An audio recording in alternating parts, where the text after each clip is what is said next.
और वह अकबर के सिपाही जो है वह इसे पकड़ने के लिए इसकी ओर मुड़े, जहां से आवाज आ रही है उस दिशा में इसी प्रकार वो चले आए। और जो सिपाही बैजू को, इसका मतलब जो गीत गाने वाला व्यक्ति है, उस गीत गाने वाले व्यक्ति को पकड़ने के लिए आए थे, वह सिपाही भी थोड़ी देर के लिए स्तब्ध हो गए। जैसे उस सुर की, ताल की जो आवाज है, उस गीत की आवाज जो है उन सिपाहियों के कानों में पड़ी, तो वह भी मंत्रमुग्ध हो गए, वो भी तल्लीन हो गए उस गीत में, और वह भी वहां स्तब्ध रहते हुए गीत गुनगुनाने लगे, गीत सुनने लगे। इसका मतलब इतना सुर ताल वाला ये बैजू गीत गा रहा था, संगीत का ज्ञानी इतना बना हुआ था वो। और ये सिपाही जो वहां पर आए हुए थे, वो सिपाही वह गीत में तल्लीन हो गए। अब यहाँ पर थोड़ी देर के बाद ये जो गीत गाने वाला युवा है, वो गीत गाते गाते कहां आकर पहुंच गया? तानसेन के दरवाजे पर आकर पहुंच गया। अकबर के इसी प्रकार राजमहल के पास आकर पहुंच गया, जहां पर तानसेन रहता है। अब देखिएगा, सारे आगरावासी देख रहे हैं, उस ये गीत में इस प्रकार तल्लीन हो रहे हैं, और अब उन्हें सुध आ गई। कब सुध आ गई? जब ये गीत गाने वाला साधु जो है वो कहां आकर पहुंचा? मृत्यु के द्वार पर आकर पहुंचा। मृत्यु का द्वार है तानसेन का। अब तानसेन जी का या आगरा का नियम था कि कोई भी व्यक्ति आगरा में गीत नहीं गा सकता जो कि तानसेन की अनुमति के बिना। और वो लड़का, वो जो साधु है, वो कहा गीत गाते गाते आकर पहुंचा, तानसेन के द्वार पर पहुंचा। तानसेन ने आवाज सुनी, दरवाजा खोला, और दरवाजा खोलने के बाद उस युवा को देखा, उस साधु को देखा जो कि गीत गा रहा है। वह गीत गाना अब बैजू ने बंद कर दिया। अब तानसेन जो है वह इसी प्रकार उस साधु को देखता रहा और कहता रहा कि तुम्हें इस आगरा के नियमों का पता नहीं है, आगरा के नियमों से तुम परिचित नहीं हो। तो तब जाकर इसी प्रकार उसने बता दिया कि जो भी व्यक्ति मेरी अनुमति के पहले अगर गीत गाता है तो उसे मृत्युदंड दिया जाता है, अगर उसने मेरे कुछ सवालों के जवाब नहीं दिए, मेरे साथ संगीत का मुकाबला नहीं किया। तो वो जो लड़का है वो सुनता रहा। उस वक्त इस प्रकार उसने कहा कि ठीक है, आप मारने की बात कर रहे हैं, मैं तो हर वक्त मरने के लिए तैयार हूं। किसने कहा? उस नौजवान ने कहा, उस बैजू ने कहा, आपके मन में हर वक्त मारने की बात रहती है, लेकिन मेरा मन, मेरा शरीर, मेरी आत्मा जो है वो हर वक्त मरने के लिए तैयार है। ये बात तानसेन जी को बैजू बता देता है। अब क्या हुआ? तानसेन के प्रश्न का जवाब उसने दिया। तानसेन को शायद थोड़ा सा गुस्सा आया। तानसेन ने क्या किया? अपने सिपाहियों को आदेश दे दिया, पकड़ लो इसे और दरबार में इसे पेश करो। जो अब तक पकड़ने के लिए आए हुए जो सारे सिपाही थे, अब जो उसके गीत में तल्लीन थे, उन्हें थोड़ी सी सुध आ गई, थोड़े से वो बेहोश जो अब तक थे वो थोड़े से होश में आ गए। और उन्होंने क्या किया? उस लड़के को, उस साधु को इस प्रकार पकड़ लिया और पकड़कर कहा अब दरबार में पेश कर दिया। अब दरबार में क्या है कि अकबर जी हैं, सारे लोग हैं, इन सारे लोगों ने तय किया कि इसे क्या करना होगा? तानसेन के साथ संगीत का मुकाबला करना होगा। इस साधु को, इस नौजवान को क्या करना होगा? तानसेन के साथ संगीत का मुकाबला करना होगा। तब जाकर इस प्रकार इसे जीवित रखना है या मृत्युदंड देना है, यह फैसला हो जाएगा। तो उस बैजू ने भी क्या किया? इस संगीत का जो मुकाबला है, उस मुकाबले को इस प्रकार मान लिया, मैं तैयार हूं, इस मुकाबले के लिए मैं तैयार हूं, ऐसा उसने कह दिया। और दूसरे दिन ये मुकाबला शहर के बाहर जंगल में इसी प्रकार वहां पर होगा, ये तय हुआ। दूसरे दिन सारी तैयारी वहां पर हो गई। कहा कि उस जंगल में जहां पर यह प्रतियोगिता चलने वाली है, यह प्रतियोगिता किन दोनों में होने वाली है? तानसेन और बैजू, इन दोनों में होने वाली है। प्रतियोगिता किस बात की है? प्रतियोगिता संगीत की है, गान की है, गीत की है। और ये प्रतियोगिता जंगल में इसी प्रकार जहां पर ले जाने वाली है, वहां पर सेट लगवाया गया, वहां पर सारी तैयारी कर दी गई है कि अब वहां पर जो राजा के सिंहासन को बिठाया गया, सारी तैयारी हो गई है। सारे गांव वाले आगरावासी जो है, अब तक उन्होंने ऐसा गीत कभी नहीं सुना था जो कल सुना। वो गीत सुनने के लिए सारे आगरावासी घर से बाहर निकले। अब तक कोई ऐसा व्यक्ति गीत सुनने के लिए घर के बाहर नहीं आता था, क्योंकि तानसेन और अकबर जी का ऐसी दहशत थी, ऐसे नियमावली थी, ऐसे नियम कायदे कानून थे कि जिसकी वजह से आगरावासी भी घबराते थे। लेकिन इस नौजवान का गीत सुनने के लिए, ये प्रतियोगिता देखने के लिए सारे आगरावासी, बहुत सारे लोग वहां पर इकट्ठा हो गए दूसरे। अब क्या है, तानसेन और बैजू के बीच में अब ये प्रतियोगिता, संगीत की प्रतियोगिता होने वाली है। अब सारे आगरावासी वहां पर इकट्ठा हो गए, दोनों बैठ गए। यहाँ एक तरफ जो राजा बैठे हुए सिंहासन पर, उनके एक बगल में इस प्रकार तानसेन को बिठाया गया, एक और इस प्रकार ये जो बैजू है, इस बैजू इस प्रकार वो अपना वाद्य, संगीत वाद्य लेकर वहां पर बैठ गया। अब दोनों का मुकाबला शुरू होने वाला है। अब उस बैजू ने कहा कि मैं क्या करूंगा कि आप जैसे इसी प्रकार तानसेन का जो कहना था, जो नियमावली थी, उन्होंने संगीत को लेकर जो भी सवाल करने थे वो सवाल बैजू से किए। हर एक सवाल का जवाब बिल्कुल समाधान कारक क्या किया, बैजू ने उसका जवाब दे दिया। और तानसेन को इसी प्रकार हर एक प्रश्न का जवाब देने के बाद वहां पर जो देखने वाले आगरावासी हैं, उन सारे आगरावासियों ने बैजू के चेहरे पर का जो तेज है वो तेज देखा, और उसको इसी प्रकार उसके जवाब, जैसे हर एक प्रश्न का जवाब वो दे देता तो उस पर सारे आगरावासी तालियां बजाते, उसका प्रोत्साहन बढ़ाते। आज तक ऐसा कोई साधु ने नहीं देखा था जो कि तानसेन के हर एक प्रश्न का, हर एक सवाल का जवाब दे सके, लेकिन आज वह नवयुवक उन्होंने देखा है, वह साधु देखा है, इसलिए आगरावासी जो है वह आज खुश थे। आज तक उन्होंने तानसेन का गीत सुना था, आज वह एक ऐसे ज्ञानी व्यक्ति का, ऐसे संगीत के ज्ञानी का गीत सुनने वाले थे, इसीलिए वह सारी भीड़ जो है वह भीड़ इकट्ठा हुई थी। अब तानसेन के हर एक सवाल का जवाब तो बैजू ने दे दिया। तानसेन ने कहा कि अब संगीत की प्रतियोगिता होगी, अगर तुमने मुझे संगीत में गीत गाकर अगर हराया तो तुम जीवित रह सकते हो, अगर तुम नहीं गा सके तो तुम्हें मृत्यु दंड होगा, ये बात बताई जाती है। अब यहां पर बैजू जो है वह तैयार हो गया, बैजू तैयार हो गया, तो बैजू को गाने के लिए कहा। अकबर जी ने क्या कहा, यहां थोड़ी सी सूचना देते हुए उन्होंने बैजू को कहा कि तुम गीत गाना शुरू कर दो। बैजू ने अपने ऐसे गीत को उन्होंने शुरुआत की, धीरे धीरे उनका गीत जो शुरू हुआ तो वहां इकट्ठे, वहां जो भी भीड़ हुई थी, जो भी सारे लोग देखने के लिए आए हुए थे इस प्रतियोगिता को, वो सारे लोग उस गीत को ऐसे सुनने लगे, सुनते सुनते मंत्रमुग्ध हो गए, सारे लोग उस गीत में तल्लीन हो गए, तालियां बजाने लगे। और सिर्फ इंसान ही नहीं, तो वहां जंगल में जो जानवर थे, वो जानवर भी इसी प्रकार मंत्रमुग्ध हो गए। और ऐसे गीत सुनने के बाद वहां पर जो हिरण थे, कुछ हिरण यहाँ आकर बैजू के पास खड़े हो जाते, वो गीत सुनने लगते। इतने सारे लोगों की भीड़, और इस ऐसे भीड़ में इसी प्रकार गीत को सुनते हुए, ऐसे सुमधुर गीत को सुनते हुए उस जंगल के हिरण वहां पर आ जाते हैं और बैजू के पास आकर खड़े हो जाते हैं। बैजू ने अपने गीत से हिरण को जंगल से बुलाया, अपने इतने सुमधुर गीत की वजह से वहां पर हिरण आकर गीत सुनने लगे। और जैसे इसी प्रकार बैजू के हाथ में जो मालाएं थी, वो फूलों की माला को उसने उठाया और उस हिरण के गले में, एक हिरण के गले में डाल दी। और जैसे ही बैजू का गीत जो है वो गीत समाप्त हो गया, तो हिरण भी अब तक जो गीत सुनते सुनते जैसे उसने भी अपनी सुधार ली थी, उसकी भी वो भी बेहोश जैसा हो गया था, वह वहां पर गीत सुनता हुआ खड़ा था। जैसे बैजू का गीत खत्म हुआ तो वो हिरण जो है वो वहां से भाग गया।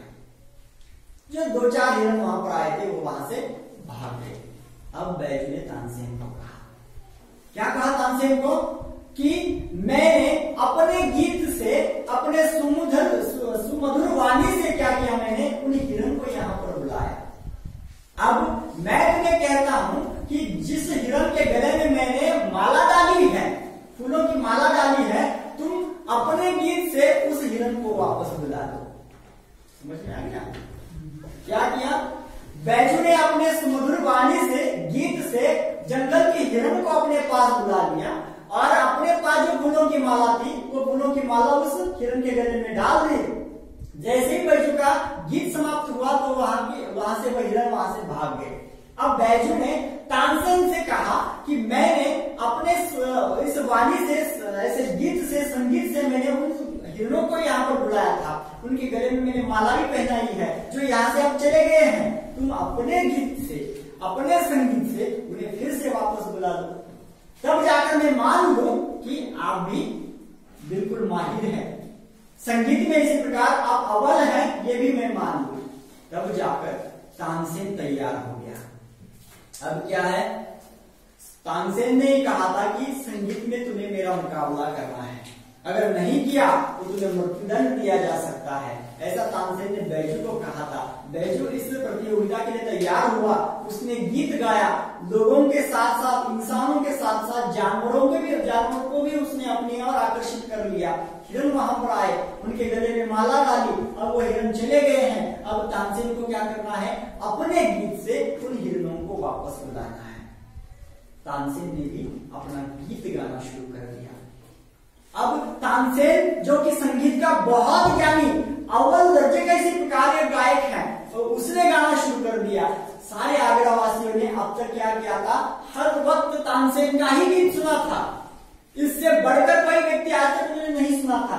लेकिन बैजू का गीत जैसे उन्होंने सुना तो उन सारे आगरा वासियों ने कहा कि आज हमने हीरे को सुना, आज हमने हीरे को सुना है, यानी संगीत के क्षेत्र के अव्वल व्यक्ति को हमने आज सुना है। वो बहुत खुश थे सारे आगरावासी।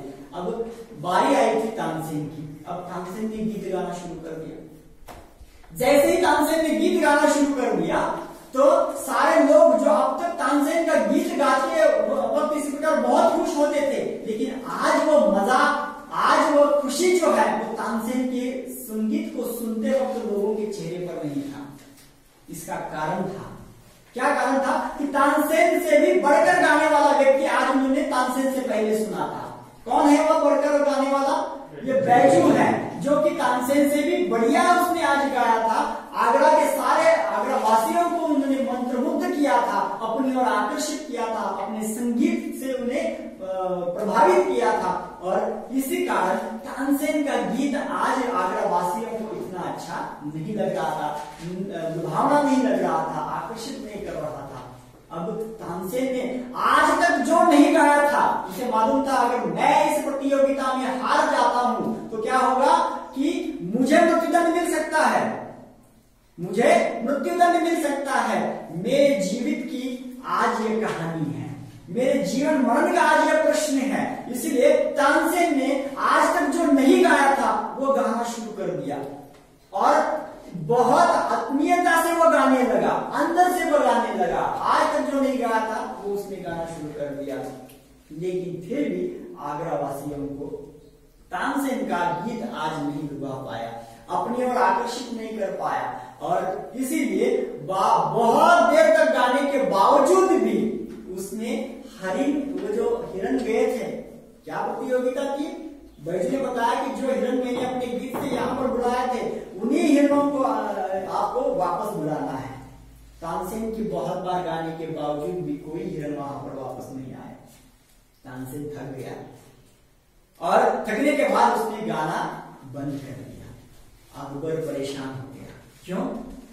क्योंकि उसके महल का, उसके राज दरबार का एक ऐसा संगीत का ज्ञानी व्यक्ति जो आज अपने जीवन मरण का प्रश्न है उसका, अगर ये आज इस प्रतियोगिता में हार जाता है तो तानसेन को भी मृत्युदंड मिल सकता है।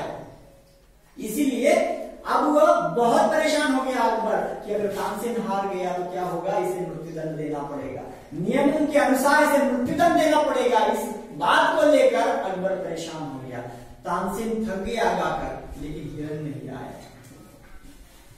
फिर क्या हुआ, तानसेन ने एक बात कही, बैजू से कहा कि तुम जब गा रहे थे तो वहां से हिरण गुजर रहे थे, जाते जाते वो यहां पर आ गए, तुम्हारे गीत की वजह से नहीं आए, ऐसा तानसेन ने बैजू से कहा। अब देखिएगा, जब अपने ऊपर आ जाता है, अपने पर बात आ जाती है तो बहुत सारे लोग जो है वह टालना शुरू कर देते हैं, बहाने बनाना शुरू कर देते हैं।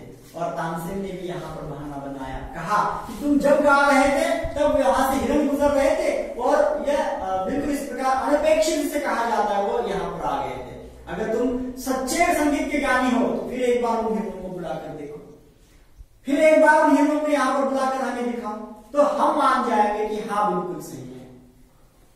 बैजू ने कहा कोई बात नहीं, फिर एक बार उन हिरणों को मैं बुला लेता हूं।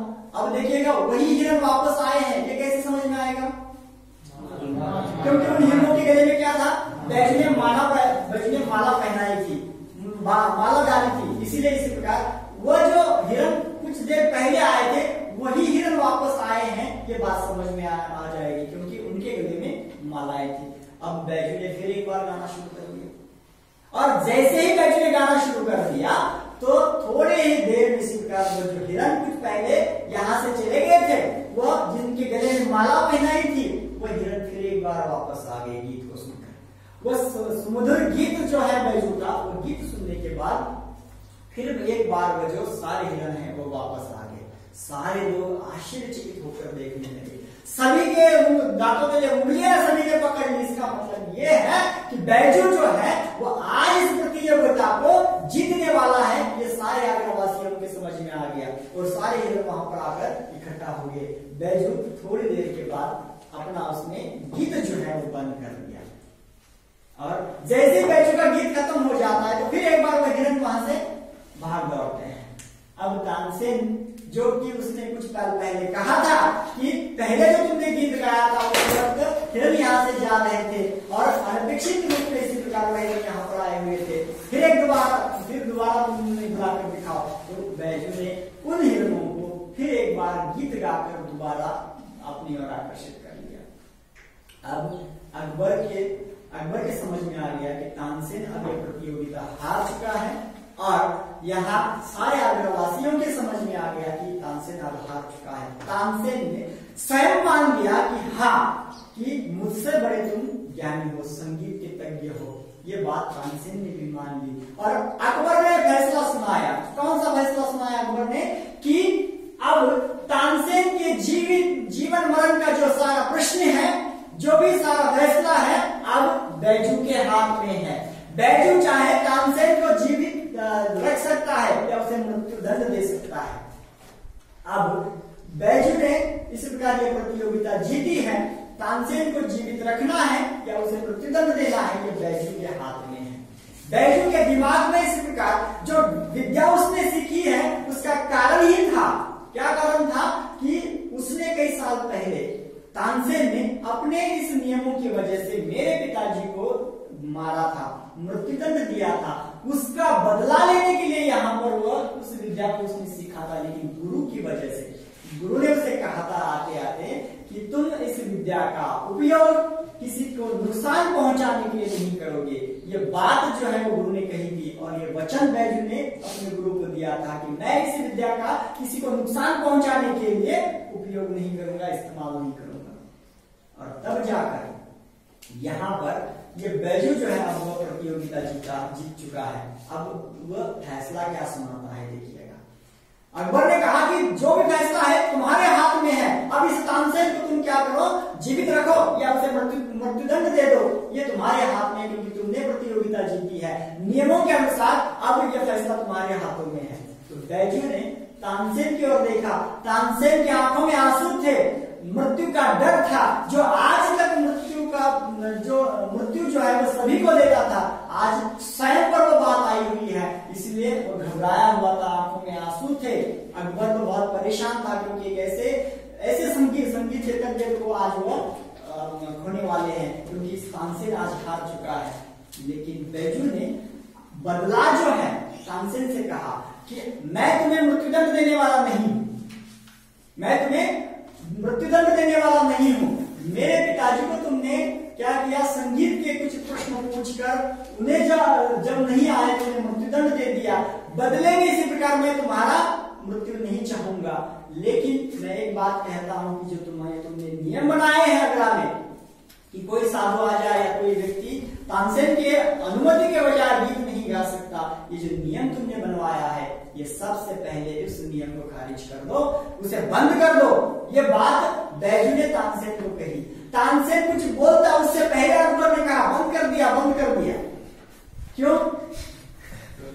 क्योंकि उसे तानसेन को बचाना था और कुछ पर्याय जो है वो पर्याय बैजू ने निकाला था। तानसेन अब नहीं मरेगा, ये बात जो है वो अकबर को अब थोड़ी सी बैजू के बोलने से पता चली और तानसेन के पहले अकबर ने बता दिया कि जो भी नियमावली बनाई थी वो सारी नियमावली आज से बंद हो जाएगी। ये बात अकबर ने बताई। इसका मतलब यहाँ मृत्यु के बदले उसने क्या किया, बहुत सारे लोगों को इसी प्रकार इस नियमों से बचा लिया। तानसेन के इस क्रूरता के जो नियम है, इस क्रूरता के नियमों से इसी प्रकार बहुत सारे लोगों को बचाया है।